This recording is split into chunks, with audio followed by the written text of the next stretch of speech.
गुरु की महिमा पार्वती जी ने भी गाई है। रामायण में आता है कि पार्वती जी ने इतनी बड़ी महिमा करी है कि बड़ी भारी क्या कहती है, गुरु का उपदेश मेरे मन भाया, ऋषि का उपदेश मेरे मन भाया। नारद ने हाथ देखा सुनाई बाँच की रेखा, हे नारद ने हाथ देखा सुनाई बाँच की रेखा, हे मालिये सुन संदेश ऋषि न फरमाया, हे मालिये सुन संदेश ऋषि न फरमाया। गुरु का उपदेश मेरे मन भाया, ऋषि का उपदेश मेरे मन भाया। दिगंबर और डाली निर्गुण निर्लेद कपाली, दिगंबर और डाली निर्गुण निर्लेद कपाली, और कहूँ क्या विशेष बहुत समझ आया, और कहूँ क्या विशेष बहुत समझ आया।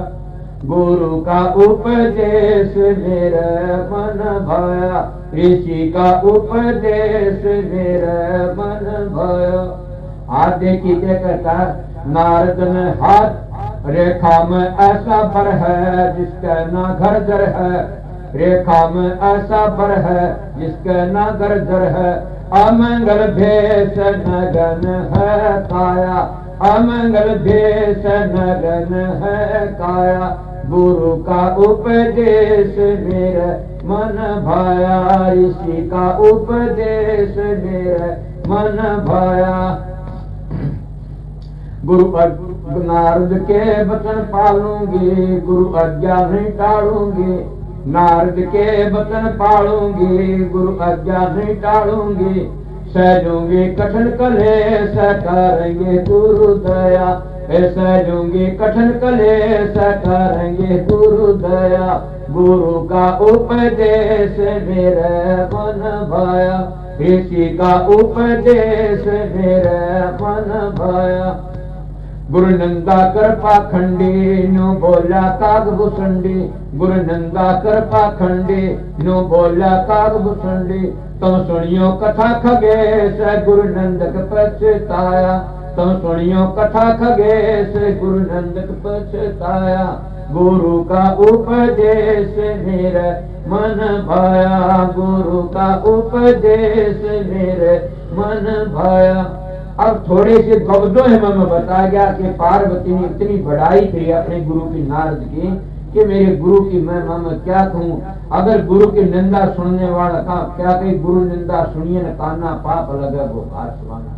मन में सतगुरु की बातें कही से, इसीलिए एसोमिसी ने भी एक छोड़ लिखा से, अगर कोई शब्द की बुराई करता है उसको जमरात छोड़े नहीं और नरकों तो बच नहीं सकता है। इसलिए शब्द गुरु है और सुर चेला है। जो शब्द की निंदा करता है, शब्द को नहीं समझता, उसके गैर अर्थ लगाता है, घटिया अर्थों में ले जाता है, वो नरकों तो बच नहीं सकता। वेदांती कहते हैं कि वेदों का गलत अर्थ लगाओ 84 चले 6 पीढ़ी 7 पीढ़ी। मैं भी कहता हूँ अगर हमारे शास्त्रों का, संत मत की वाणियों का गलत अर्थ लगाओगा, शब्द का अर्थ गलत लगाओगा, वो 84 बच नहीं सकता, काल के घर जरूर कूट। इसीलिए महात्मा कहते प्रथम सीढ़ी है गुरु भक्ति, गुरु भक्ति बिन काज न रहा।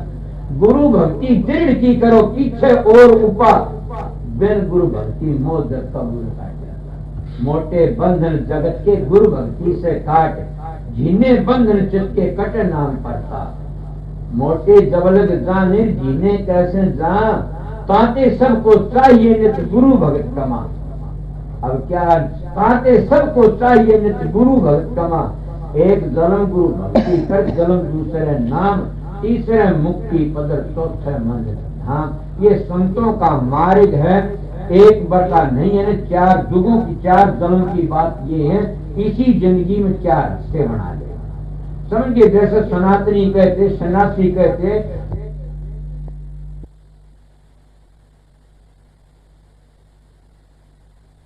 फिर 25 गृहस्थाश्रम, फिर 25 वानप्रस्थी, फिर 25 सन्यास आश्रम। यही 4 वर्ण 4 आश्रम संतों ने बता दिए कि पहली गुरु की भक्ति, फिर नाम अंतर की धुनी मिलेगी। जो गुरु का रूप प्रकट हो गया तो अंतर का धुनी भी सुनाई देगी तुम्हें। अंतर की धुनी है ये नाम है। एक जलन गुरु जलन दूसरा तीसरा मुक्ति पद।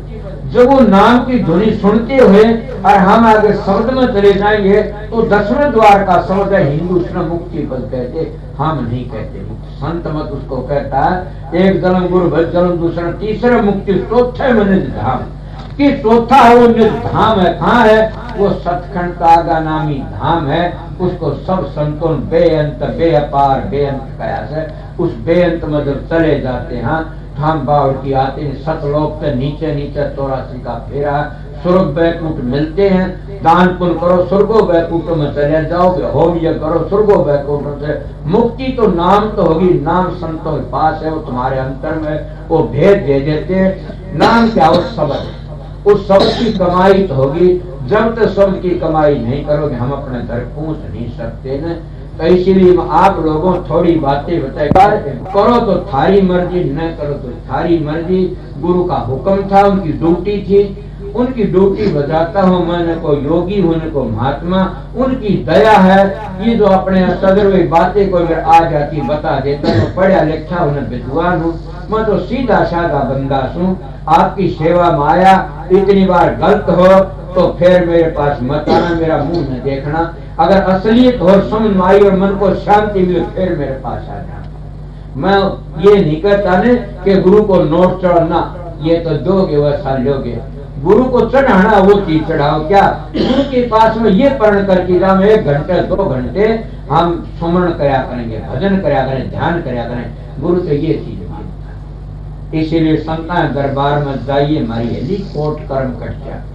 संतों के दरबार में कोटि कर्म पहली बुरा कमाए कि जिसकी बात कोट कोट कर्म पल में कटे जो आए सतगुरु की कोट। ये सब को रहा बाबा तुम आगे सत्संग बन जाना।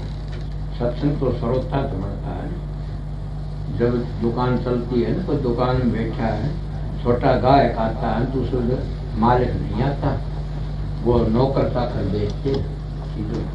जब कोई बड़ा गायक आता है, हीरे मोतियां गायक आता है तो खुद उसके दुकान का मालिक साड़ी देगी कदमी बेचता है।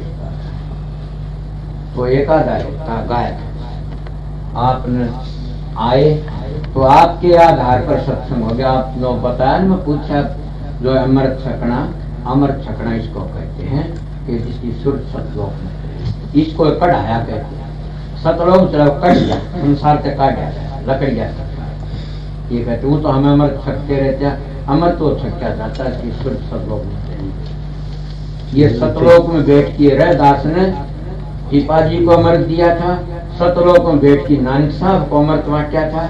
ये संत सतलोक में बैठ की अमृत बांटते हैं, समझिए ना। तो जिसकी सुर सतलोक में तरी जाती है वो प्रसाद देता है उसका बेड़ा पार है।